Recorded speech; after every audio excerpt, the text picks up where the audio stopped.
Sharon Strickland was living the good life. 4-mile walks on the beach, dinner and drinks with friends.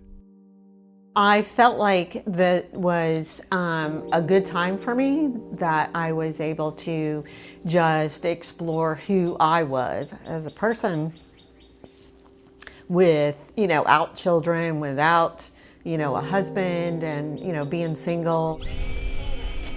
Fast forward to today.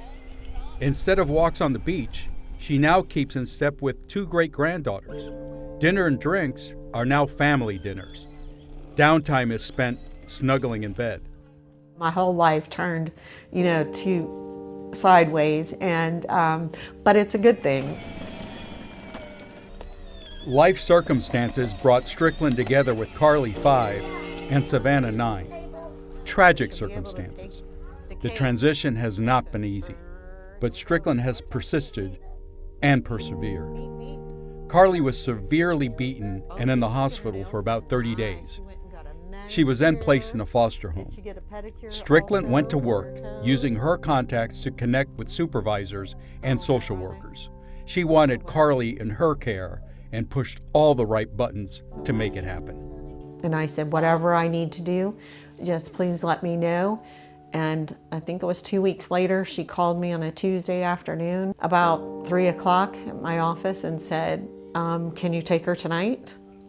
And I said, sure. I said, I have to go get a car seat, and Carly was 3. Oh. It was joyful. I was scared.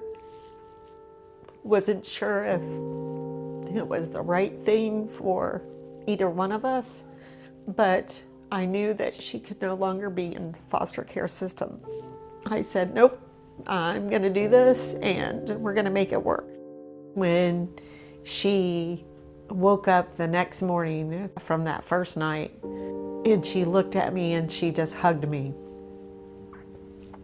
I knew at that moment that it was the right decision for me and for her. Shortly before the COVID-19 pandemic, Carly's sister Savannah was also in need of a loving touch. Savannah was living with a great aunt and uncle. The conditions were deplorable. No plumbing. She had scars from bed bites. At an emergency hearing, Strickland was granted custody of Savannah as well. And then 2 became 3. Understandably, it hasn't been a seamless transition. You question yourself a lot, and then back to prayer, that, as long as you have that faith within you, you can make it. I don't know, maybe it was just something that was supposed to be. This is the part of my life that this was the turn it was supposed to take. I just hope that the people who see this understand the importance of the grandparents and the great-grandparents, that just because they're in their 60s or older doesn't mean that they don't have something to give. They have a lot to give.